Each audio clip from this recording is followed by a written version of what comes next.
This is an example of some student work, and I think you can kind of read it. But the leading idea for the lesson is, keep thy heart with all diligence. And that is out of the very introductory section of the Liberty and Justice book. And if we were going to teach this lesson, we would read Proverbs 4, verse 23, and the children would read it. Excuse me. It says, keep thy heart with all diligence, for out of it are the issues of life. And so I might ask them questions. What does it mean to keep our heart? First of all, we might have to know what keep means. Keep means to protect or take care of. And how would we go about protecting or taking care of our heart? Do we have a responsibility to be careful what goes in through our eyes, through our ears, what we read, what we watch, what we see? We have to protect it. That's keeping our heart. Can anyone else protect your heart? Whose responsibility is it? Now, as a parent, I have a responsibility to help protect the hearts of my children because they don't have enough discernment yet. But as they grow, I should be teaching them that discernment so that when they are grown, they know how to continue keeping their heart. Because out of the heart comes the issues of life. And you can see this is actually not a page exactly off of the CD in the book. I revised it just a little bit because I wanted to do something slightly different. But at the top I have the verse, and we underlined the word keep because then we defined it at the bottom of the page. Well, what is in our heart? In our heart are our ideas and our thoughts. And then we go across the chart, and that's the internal, and the external is that our actions and our choices. What's in our heart determines our actions and choices, and I'm pointing backwards to you. Yes? We drew a little stick person over there on the side where it says actions and choices. Okay. Just to kind of give them another visual that what's in your heart comes out. In your actions. Very good. So drawing a little person. We drew a little person. I'm not very good at drawing little persons. But they would enjoy it. And when we read the verse, we have to explain, what does it mean? The issues of life. What does that mean? What decides how we act, where we go, who we choose for our friend? Those are all issues of life that are very applicable to them. Now, this is a part of the introduction to the study. So this is setting the stage for those individuals who we'll study later, because later on, we can't know what was in their heart, but we can see their actions, so we can discern what was in their heart. And there were reasoning cause to effect. We're jumping all over. These are not in chronological order, I don't think. The next one is the leading idea. The Pilgrims wanted to be free to worship God according to conscience. And so we have the question, or the statement, the Pilgrims did not want to worship in the King's church. And a little picture that's supposed to represent the established church there.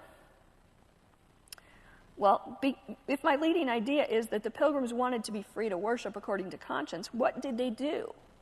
That's what was in their heart. What did they do? They met in homes to worship God secretly. So you can see how my leading idea even, I'm thinking what's inside and then what did they do externally.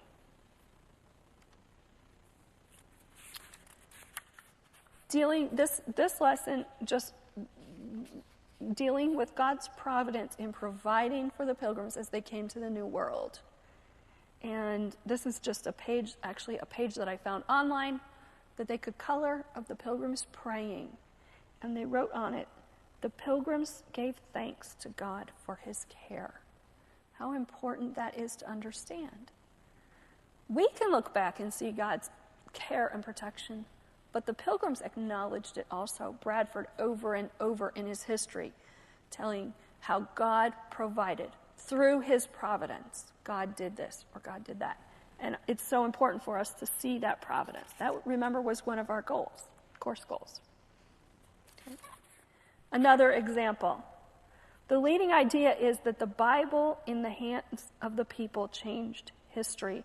And so we walk through this step by step. First of all, we have the Bible. Well, the people read the Bible. That's how we get it in our hearts, right? We read it and we hear it.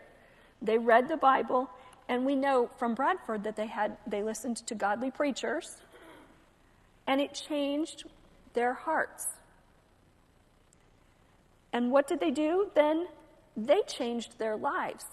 Do you see, though, how we're reasoning that we make choices based on what's in our heart?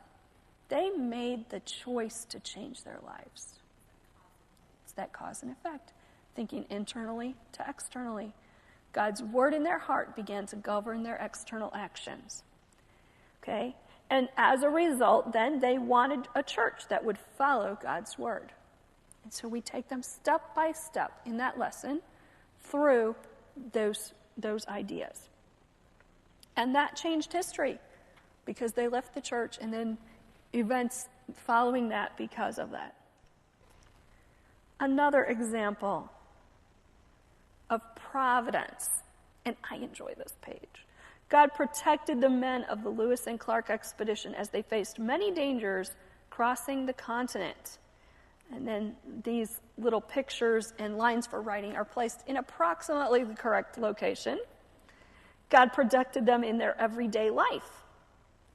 God protected them as they traveled up the rivers and through the mountains, in their meetings with natives.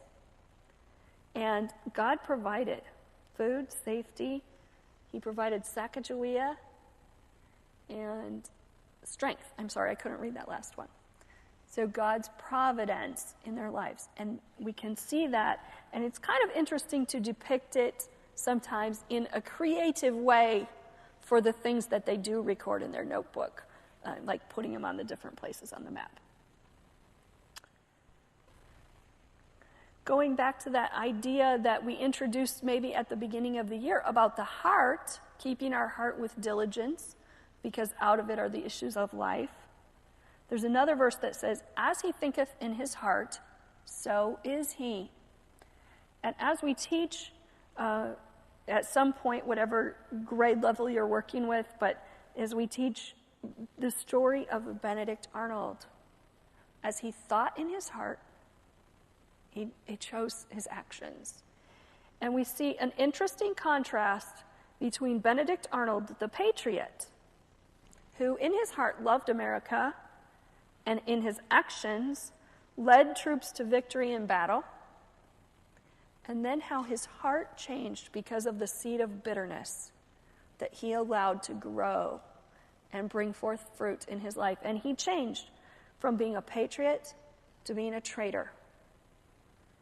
And he was internally, he was disappointed, proud, ashamed, he had hatred, and externally, he decided to betray his country.